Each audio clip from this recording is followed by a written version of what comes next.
Hello everyone, my name is Garima Bali, Assistant Professor BLMCE. Today we are going to discuss topic postures, semester 4 and paper code is 222. Start करते हैं posture से कि posture का meaning क्या है. What is posture? Posture means basically a position or a pose. Our body assumes many poses or positions. Posture is the way how an individual carry herself, himself, uh, reflects activeness, confidence, inner strength of the body. We show body grace, rhythm, or motion. A good posture is one which requires minimum expenditure of energy for a maintenance of good alignment. इसका मतलब ये है कि जो posture है basically वो position और pose है इसका मतलब. और are body assume many poses, हमारी बॉडी कई तरह के पोजेज और पोजीशंस चेंज करती रहती है. Posture is a way, posture वो है जो हमारे उठने का, बैठने का, लेटने का, खड़े होने का तरीका होता है और ये हमारी एनर्जीज को, हमारी एक्टिवनेस को, अलर्टनेस को, इनर स्ट्रेंथ को शो करता है. अब डिस्कस करते हैं कि गुड पॉस्चर क्या है. A good posture is one which requires a minimum expenditure of energy for for the maintenance of good alignment, whereas utilization of excess energy and efforts indicate poor postures. uh, where combined next आता है type of good postures. तो type of good postures, good posture permit mechanically efficient functioning of joints, or a posture can be good if it fulfills the purpose with maximum efficiency and minimum effort and weight equal distributed on the both legs. Good postures characteristics क्या है इसकी. First है body की erectness, balance और right alignment और body in ease, body carriage itself in ease. तो type of good posture में अब आते हैं दो तरह के पॉस्चर्स. फर्स्ट है active posture and second is inactive posture. What is inactive postures? When a person is sleeping और having rest, it is called inactive posture. And what about active posture? Active postures where combined muscular activity is required. Active posture may be static or dynamic. Static posture is one where the body is passive, means not active. Dynamic posture is one where the body is in active or changing the stance, changing the position. अब आते हैं कि इसकी importance क्या है. What is the importance of good posture? Good posture one point is good appearance. Good appearance means आप कितने अच्छे लग रहे हैं, क्या इम्पोर्टेंस है इसकी.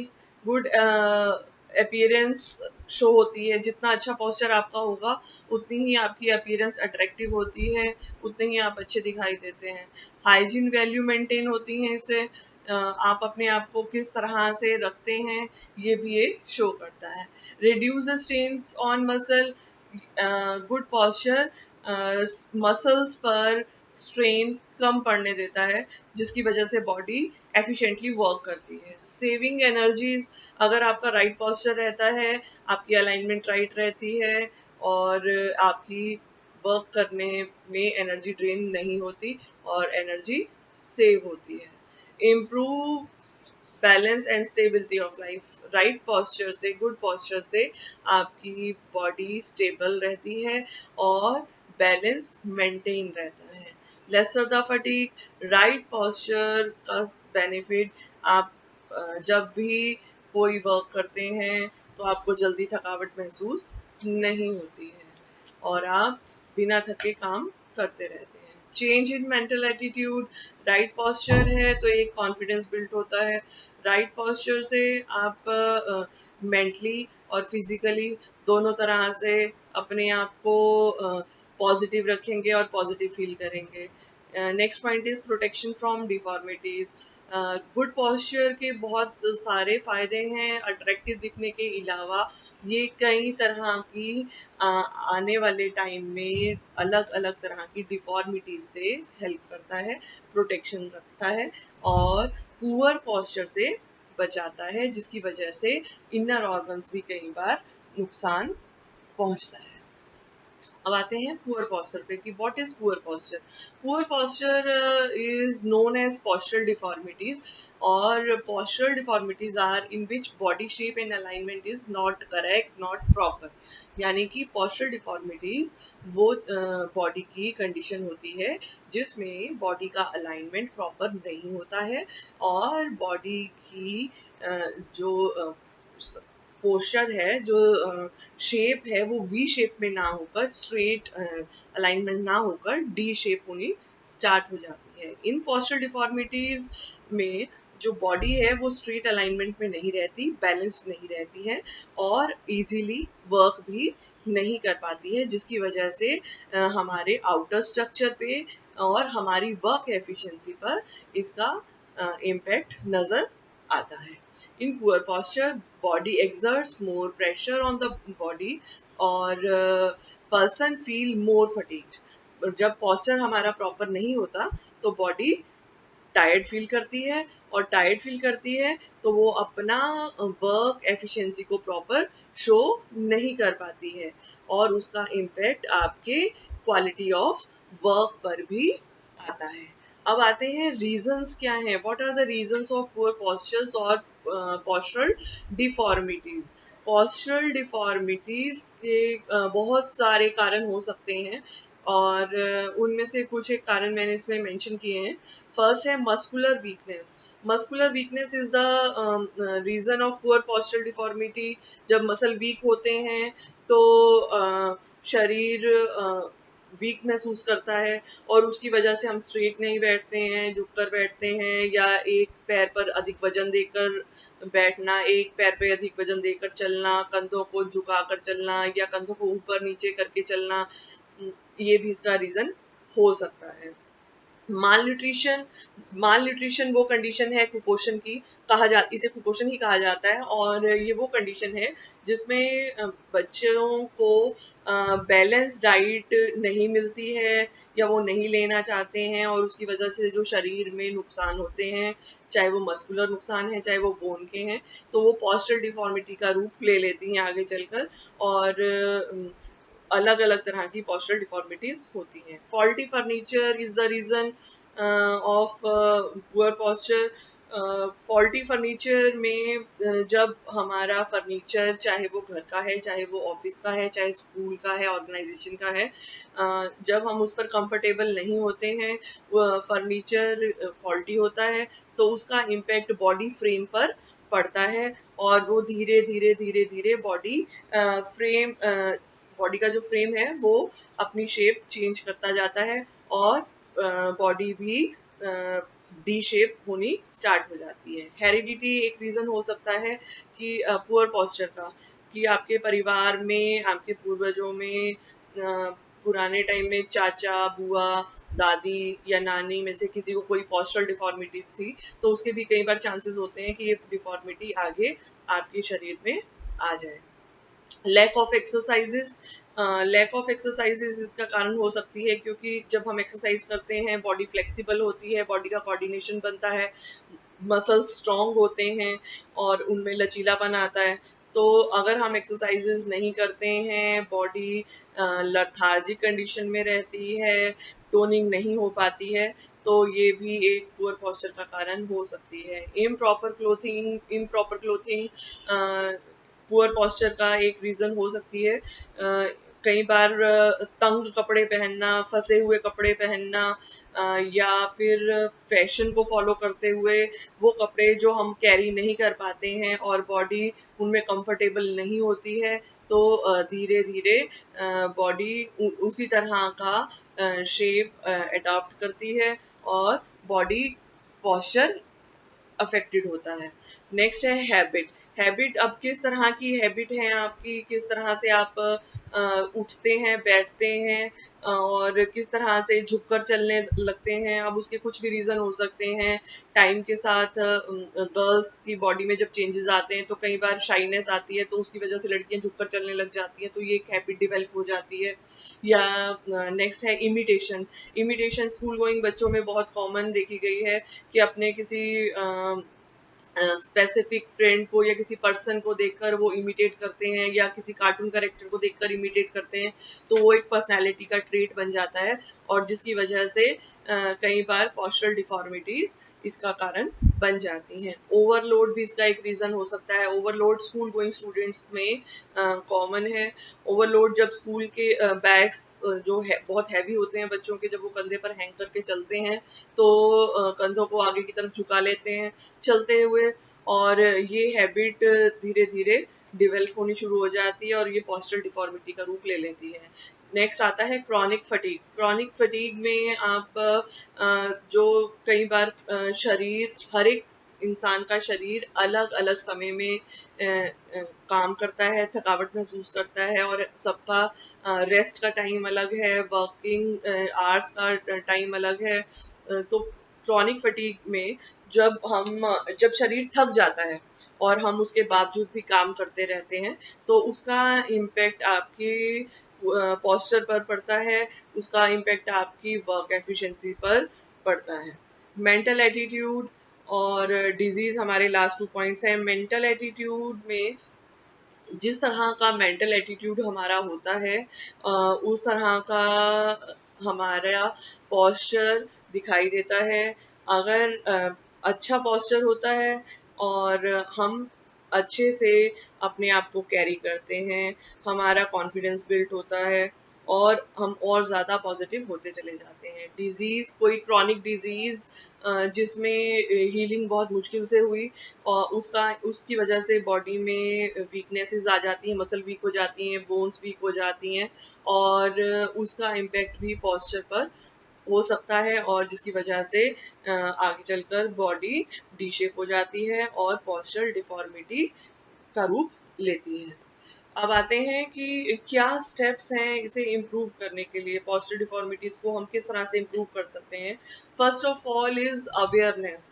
Bye awareness of right posture, कि राइट पोस्चर क्या है और ये क्यों ज़रूरी है हमारी लाइफ में। अगर हम बच्चों को शुरू से ही ये चीज़ अवेयर करवाते हैं तो ये पोस्चरल डिफॉर्मिटी के चांसेस काफ़ी हद तक कम हो जाते हैं और बच्चे राइट पोस्चर फॉलो करते हैं। प्रॉपर रेस्ट एंड स्लीप, जैसे मैंने पहले डिस्कस किया था कि सबका रेस्ट करने का टाइम, रिकवरी का टाइम और सोने का टाइम डिफरेंट होता है, और कई बार लोग 8 आवर्स की नींद भी कम होती है, 10 आवर्स की नींद भी कम होती है, और कई बार 5 आवर्स में भी आप अपनी नींद पूरी कर लेते हैं। अगर हमारी बॉडी की रिक्वायरमेंट रेस्ट की, स्लीप की पूरी नहीं होती है तो उसकी वजह से भी शरीर लथार्जिक होता है और धीरे धीरे पोस्चरल डिफॉर्मिटी का रूप लेता है। अपना नेक्स्ट थर्ड इम्पॉर्टेंट पॉइंट है बैलेंस डाइट। बैलेंस डाइट का बहुत मेजर रोल है जब हम चाइल्डहुड में होते हैं तब भी, और जब हम बड़े हो जाते हैं तब भी।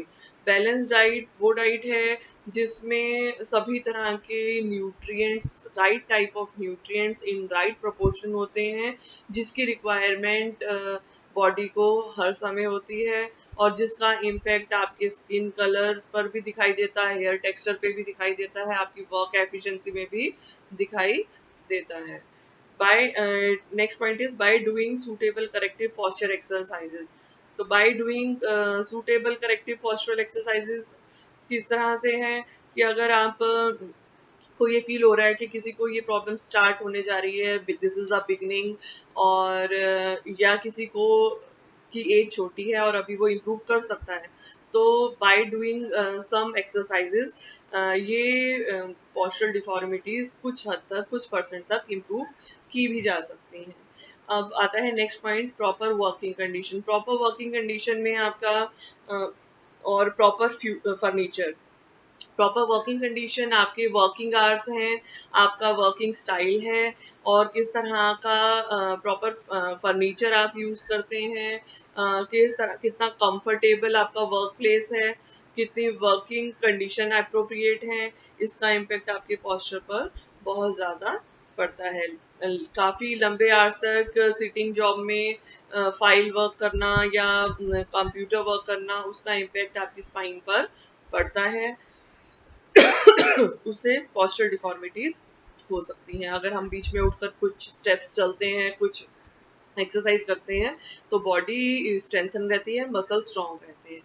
Next point is healthy lifestyle. Healthy lifestyle is very effective not only for the posture deformities but also for lifestyle disease. कितना हेल्दी लाइफस्टाइल हमारा है, किस तरह का हम खाना खाते हैं, हमारी दिनचर्या क्या है, डाइट में हम क्या ले रहे हैं, किस तरह की एक्सरसाइज हम करते हैं, क्या हम वॉक करते हैं, क्या हम कोई लाइट एक्सरसाइजेस करते हैं, क्या हमारी बॉडी की उतनी मूवमेंट हो रही है जितनी रिक्वायर्ड है, तो इसका इम्पेक्ट भी पोस्चर पर पड़ता है।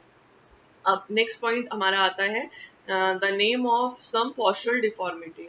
What are the postural deformities? Postural deformities जो वही डिफॉर्मिटीज हैं जो शरीर में किसी ना किसी कारण से होती हैं, जिन्हें कि शारीरिक विकृतियों का नाम भी दिया गया है। तो कुछ कॉमन पोस्चरल डिफॉर्मिटीज मैंने यहाँ मेंशन की हैं, जिसमें नॉकिंग नीज है, जिसमें घुटने टकराते हैं, फ्लैट फुट है, जिसमें पैरों के जो तलवे होते हैं वो चपटे हो जाते हैं, और काइफोसिस, लॉर्डोसिस और स्कोलोसिस। काइफोसिस, लॉर्डोसिस और स्कोलोसिस ये वो कंडीशन है जिसमें स्पाइन का आगे की तरफ झुकाव हो जाता है या कंधे ऊपर नीचे हो जाते हैं। ये सभी कंडीशंस पोस्चरल डिफॉर्मिटीज कहलाती हैं, और इनका हमें किसी न किसी स्टेज में नुकसान होता है। फर्स्ट हमारा है एक्सप्लेनेशन नॉक नी का। Knock knee is a deformity in which the foot is bent inwards, in which person is not able to run properly or some time walks. ये अब डिपेंड करता है कि कितना डिग्री का प्रॉब्लम है। जो घुटने टकरा रहे हैं आपस में, थाइस टकराती हैं चलने में, तो वो कितने परसेंट दिक्कत, किस डिग्री की दिक्कत है। कई बार लोगों को चलने में दिक्कत आती है, और कई बार रनिंग करने में दिक्कत आती है, कई बार वॉक भी प्रॉपरली नहीं कर पाते हैं। तो जब चलते हुए दोनों घुटनों और थाइस का आपस में टकराना नॉकिंग नी की कंडीशन कहलाता है, which is consider to be unfit condition. Reasons अब इसके क्या हैं? रीजंस जैसे मैंने पहले भी डिस्कस किए थे, तो ये एक सबसे कॉमन रीजन है डेफिशिएंसी ऑफ विटामिन डी। तो डेफिशिएंसी विटामिन डी की कमी होना शरीर में, जिसकी वजह से हड्डियों का कमजोर हो जाना, और रिकेट्स इसका एक कारण हो सकता है। कई बार इसका रीजन एक्सेसिव लोड भी हो जाता है कि काफी भार उठाने से छोटी उम्र में ये सब प्रॉब्लम्स हो जाती हैं। वीकनेस ऑफ मसल्स, जब मसल्स वीक होते हैं उसकी वजह से बॉडी और टांगों पर वेट आता है, तो बॉडी डी शेप होती है, तो जो थाइस की शेप है और घुटनों की, ये चेंज हो जाती है। माल न्यूट्रिशन और force to walk and stand in early stage. Malnutrition, जब आप बैलेंस डाइट नहीं लेते हैं, जंक फूड पर रहते हैं, या जिन न्यूट्रिएंट्स की बॉडी को बिल्डिंग बॉडी का जब डेवलपमेंट होने का टाइम होता है, जो रिक्वायरमेंट होती है, आप नहीं लेते हैं, तो उसकी वजह से भी इस तरह के नुकसान होते हैं। Force to walk in early stage में, जब बच्चे बिगिनिंग में 9 months ऑनवर्ड 1 year तक जब चलने की उम्र होती है, जब स्टार्ट करते हैं, तो उस समय अगर बच्चा लेट चलता है और पेरेंट्स या घर का कोई भी लोग बच्चे को जबरदस्ती खड़ा करने की कोशिश करते हैं या चलाने की कोशिश करते हैं, अगर मसल वीक है और डेफिशिएंट है बच्चा, तो कई बार पोस्चरल डिफॉर्मिटीज हो सकती हैं, उससे नॉकिंग नीज की प्रॉब्लम उससे हो सकती है। नेक्स्ट पॉइंट आता है हमारा flat foot. Flat foot is the condition in which curves of the foot while standing, or if one cannot slide his fingers under the arc of the foot while he is standing in his habitual position, the foot is called flat foot. चपटा पैर इसे कहा जाता है। जब हम खड़े होते हैं या हमारी नॉर्मल पोजीशन में जो पैर में एक कर्व होता है, एक आर्क होता है, जब वो दिखाई नहीं देता है और पैर नीचे से बिल्कुल प्लेन दिखाई देता है, आपको स्ट्रेट दिखाई देता है पैर का नीचे का तला, तो वो फ्लैट फुट कंडीशन होती है। और इस कंडीशन में इंसान रनिंग प्रॉपर स्पीड से नहीं कर पाता है और कई बार पैरों में दर्द भी होता है। It is easy to detect, किस तरह से पता चलेगा कि फ्लैट फुट है? या तो आप पैरों को गीला करके फर्श पर रखेंगे तो आपको दिखाई दे जाएगा। अगर पैर में कर्व्स हैं तो वो फ्लैट फुट नहीं है। अगर पैर बिल्कुल सपाट चपटा पैर जमीन पर चपटा है तो वो फ्लैट फुट कंसीडर किया जाता है। अगर सैंड पर हम चलते हैं तो उसमें भी पैर की शेप पता चल जाती है, इम्प्रेशन इम्पैक्ट आ जाता है। अगर कर्व्स उसमें दिखाई देते हैं तो वो फ्लैट फुट नहीं है। अगर कर्व्स नहीं है, चपटा पैर दिखाई देता है, तो वो आपका फ्लैट फुट कंसीडर किया जाता है। What are the reasons? अब देखते हैं कि इसके रीजन क्या है। रीजन ओवरवेट इसका रीजन हो सकता है। जब वेट ज्यादा होता है तो उसका डायरेक्ट असर घुटनों पर और पैरों पर पड़ता है, जिसकी वजह से पैरों के मसल लूज हो जाते हैं वीक होकर और पैर चपटा हो जाता है। लॉन्ग स्टैंडिंग आवर्स की जो जॉब होती है वो भी इसका एक रीजन हो सकता है। जब कई घंटे लगातार 8 घंटे, 10 घंटे, 12 घंटे जब हम ये जॉब काम करते हैं तो खड़े होकर, तो उसका इम्पैक्ट पैरों पर पड़ता है। पैरों के मसल्स वीक होते हैं और उसकी वजह से पैर सपाट फ्लैट हो जाता है। अर्ली स्टेज वॉक, जैसा कि मैंने पिछले पॉइंट में भी डिस्कस किया था, जब बच्चों को टाइम से पहले हम खुद खड़ा करने की कोशिश करते हैं या चलाने की कोशिश करते हैं और बच्चों के मसल्स वीक होते हैं, बोन्स वीक होती हैं, उसकी वजह से ये दिक्कत आ सकती है। वीक मसल इसका एक रीजन है। इन सभी स्टेजेस में जब मसल वीक होती हैं तो ही ये प्रॉब्लम आती है। बच्चा वीक होता है तो ही ये प्रॉब्लम आती है। अब आते हैं कि इसके लिए हम रिमीडियल एक्सरसाइजेस क्या कर सकते हैं फॉर नॉक नी और for flat foot. Knock knee के लिए हम एक्सरसाइजेस कर सकते हैं। सबसे पहले दोनों ही केसेस में, नॉक नी और फ्लैट फुट के लिए, हमें कंसल्ट करना चाहिए डॉक्टर से। कुछ रिमीडियल एक्सरसाइजेस हैं, कुछ योगा एक्सरसाइजेस हैं जिन्हें हम फॉलो कर सकते हैं। नॉकिंग नीज में हम हॉर्स राइडिंग इस बहुत अच्छा ऑप्शन है। बटरफ्लाई एक्सरसाइजेस बहुत अच्छा ऑप्शन है। और अर्ली एज में बच्चों को अगर हम मसाज देते हैं इफेक्टिवली तो बोन्स पर बहुत असर करती हैं और मसल्स को और बोन्स को दोनों को स्ट्रेंथ करती हैं। और इसी तरह से अगर फ्लैट फुट की कंडीशन देखी जाए तो फ्लैट फुट में भी पैरों की मसाज करना, टोज पर चलना और साइकिलिंग टोज पर करना और स्टेयर्स पर टोज पर चलना, घर में वॉक करते हुए एंकल्स और टोज पर वॉक करना और फिटेड शूज जो कि ऑर्थोपेडिक द्वारा सजेस्ट किए जाते हैं वो पहनना, इन सब चीज़ों से फ्लैट फुट की कंडीशन भी ठीक हो जाती है। Thank you. आई होप ये टॉपिक आपको अच्छे से समझ आया होगा। Thank you very much.